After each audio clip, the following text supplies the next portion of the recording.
Doctor Prachi Hemant Patekar, राहणार लोणावळा. वक्रतुंड महाकाय सूर्यकोटी समप्रभ निर्विघ्नं कुरु मे देव सर्वकार्येषु सर्वदा. गुरुर्ब्रह्मा गुरुर्विष्णू गुरुर्देवो महेश्वरा. गुरुर्साक्षात् परब्रह्म तस्मै श्री गुरवे नमः. समर्थाची या सेवका वक्रपा आहे, असा सर्व भूमंडळी कोण आहे. जयाची लीला वर्णिती लोकतिनी, पेक्षी कदा रामदासाभिमानी.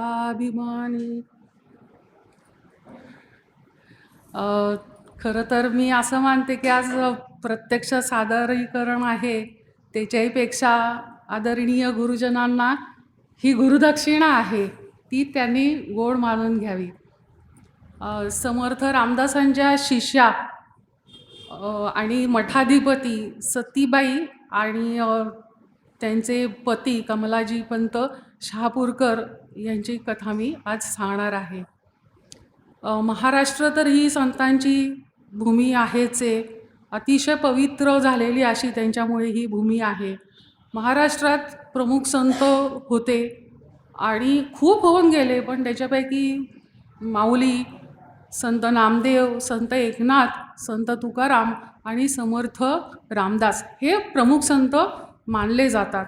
जसं आपण म्हणतो तुकोबा महाराजांनी भक्तीच्या मंदिरावर कळस चढवला आणि समर्थांनी त्याच्यावर भगवा फडकवला.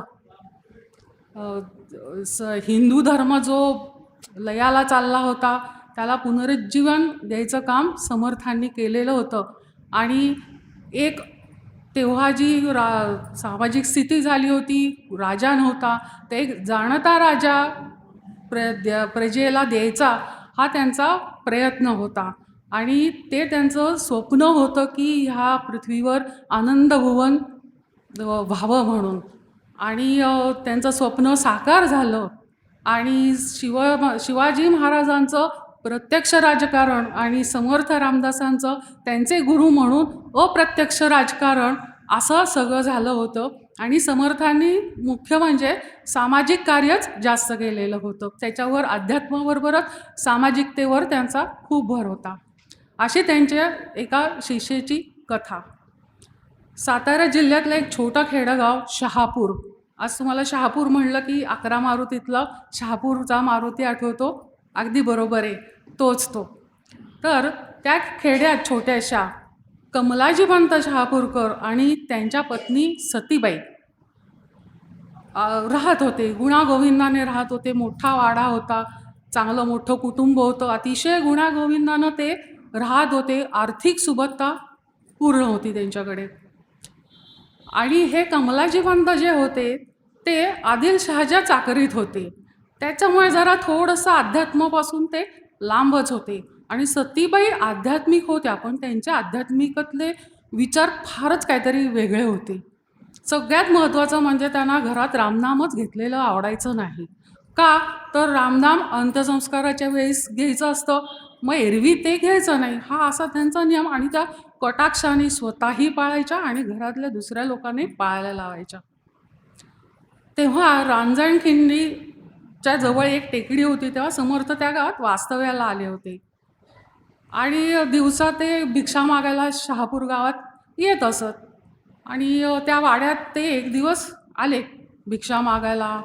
श्रीराम जय राम जय जय राम अशी आरोळी दिली त्यांनी आणि वाड्याच्या दारात उभे राहिले. त्या सतीबाई संतापल्या की माझ्या घराच्या उंबऱ्यात रामनाम कोण घेते. त्या आल्या, एरवी भिक्षा द्यायचे बरं का सगळ्यांना, पण रामनाम म्हणल्यावर त्यांचे भिक्षेसाठी काही हात काय पुढे जाईनात. तर त्यांनी सांगितलं की बुवा तुम्ही परत जा म्हणे, मी भिक्षा घालणार नाही. तर समर्थ म्हणतात का बरं. नाही म्हणे, ते रामनाम घेतलेलं काय म्हणे आम्हाला चालत नाही, ते अंत्यसंस्काराच्या वेळेस घेतात आणि तुम्ही आड्या शुभवेळी कसलं रामाचं नाव घेता. असं जरा थोडीशी त्यांच्याशी हुज्जत घातली आणि सक्त ताकीद दिली की परत ह्या वाड्यात भिक्षेला यायचं नाही.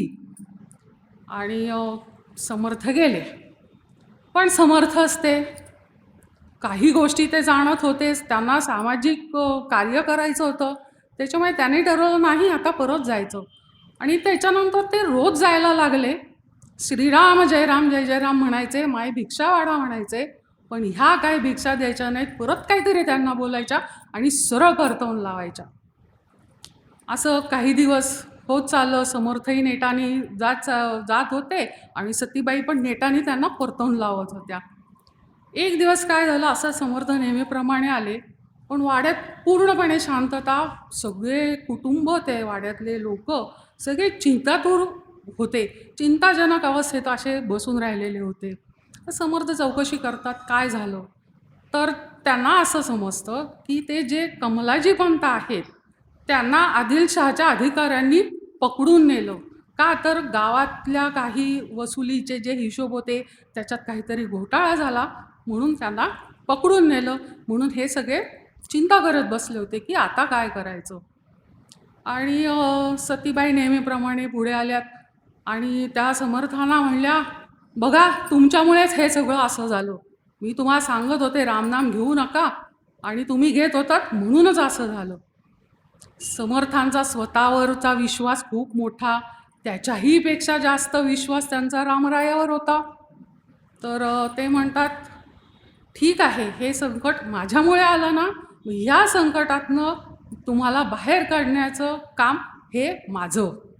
आजपासून 11व्या दिवशी तुमचे पती सही सलामत सुखरूपपणे घरी परत येतील, असं सांगून ते निघाले.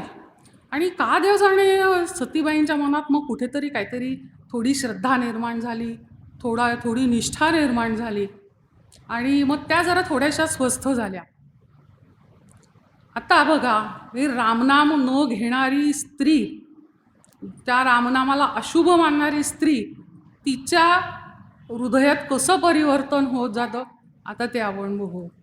समर्थांवर जबाबदारी आली की यांच्या पतींना सही सलामतपणे सोडवायचं आहे. ते काय करतात, एका कारकुनाचा वेश घेतात आणि दासोपंत नाव धारण करतात आणि जातात थेट आदिलशहाच्या दरबारात जातात. आणि मग तिथे त्या सगळा हिशोबाचा जो घोटाळा असतो तो सगळा तो निस्तरतात. बाजीपंतांना, म्हणजे कमलाजी पंतांचं नाव बाजीपंत, असं बाजीपंत म्हणायचं त्यांना. ते कमलाजी पंतांना तिथून घेतात आणि निघतात. मग बाजीपंत ते बोलत बोलत येतात, गावच्या वेशीपर्यंत येतात आणि मग त्याच्या आधी त्यांनी चौकशी केली असते की म्हणजे आपली काय ओळख, मी तर नाही ओळखत तुम्हाला. तर म्हणे, नाही, तुमच्या मंडळींनी सासऱ्यांनी मला पाठवलं आहे हे सगळं करायला. बरं वाटतं. वेशीपर्यंत येतात आणि कमलाजी पंतांना आपण सुटल्याचा खूप आनंद आणि आता आपण घरी पोचतोय ह्याचा आनंद, म्हणून ते पुढे जायला लागतात. पुढे जायला लागतात आणि कुठेत मग समर्थ, कुठेत तर कोण, दासोपंत कारकून आहे कुठे, कुठंच नाही. घरी येतात आणि सगळ्यांना खूप आश्चर्य वाटतं. आणि सतीबाई म्हणतात, अरे अच्छा, आज तर 11वा दिवस आणि बरोबर माझे पती सुखरूपपणे घरी पोचले. मग त्यांनी विचारलं की हे कसं काय झालं, म्हणजे तुम्ही कसे काय, म्हणजे कसं काय सगळं निसरलं. ते म्हणतात, नाही म्हणे, तुम्ही आणि बाबांनीच त्या कारकुनाला पाठवलं होतं ना, दासोपंतांना, त्यांनी येऊन ते सगळा हिशोब वगैरे सगळा नीट लावून दिला आणि मी सुटलो आणि मी घरी आलो. मग त्या म्हणल्या, कुठं आहेत ते? त्या म्हणे, हे काय माझ्या मागे होते इथेच, कुणीच नव्हतं. मग सतीबाईंच्या डोक्यात लख्ख प्रकाश पडला की हे सगळं काम समर्थांचं आहे. आणि त्यांच्या त्या द्वेष होता, काही थोडा हे होतं, त्यांच्याबद्दल नाराजी होती, त्याच्यातनं त्या त्यांच्या निष्ठेकडे वळल्या आणि भक्तीकडे वळल्या. आणि मग ते परिवर्तन खऱ्या अर्थाने सुरू झालं. मग आता हे पती पत्नी रोज समर्थांची वाट बघायला लागले आणि समर्थ काही येलाच, काही आठवडाभर आले नाहीत समर्थ. हे दोघं वाट बघतात की ते कधी येतात आणि आपण कधी एकदा त्यांच्या चरणांवर डोकं ठेवतोय. आणि एक दिवस येतात समर्थ, श्रीराम जय राम जय जय राम करतात. दोघं पती पत्नी धावत येतात, त्यांच्या चरणावर डोकं ठेवतात. दोघांच्याही डोळ्यातनं अश्रू येत आहेत. समर्थांना आत घेतात, आदरपूर्वक त्यांची चरणपूजा करतात आणि भोजन करतात. भोजन घालतात त्यांना. समर्थांसमवेत त्यांचं पण भोजन होतं. समर्थ त्यांना अनुग्रह देतात. ते दोघं खूप आनंदतात की समर्थांकडनं आपल्याला अनुग्रह मिळाला आणि आता आपल्या जीवन कार्याला काहीतरी वेगळी दिशा मिळाली. मग सतीबाई मनात कल्पना करतात की नाही, आपण ते समर्थांचं दर्शन घेतल्याशिवाय काय भोजन करायचं नाही, असं त्या नेमच करून टाकतात. मग त्या जायच्या आणि समर्थ खरं एके ठिकाणी कधी थांबायचे नाहीत. त्याच्यामुळे काय व्हायचं, त्यांना बरेच वेळा उपास घडे.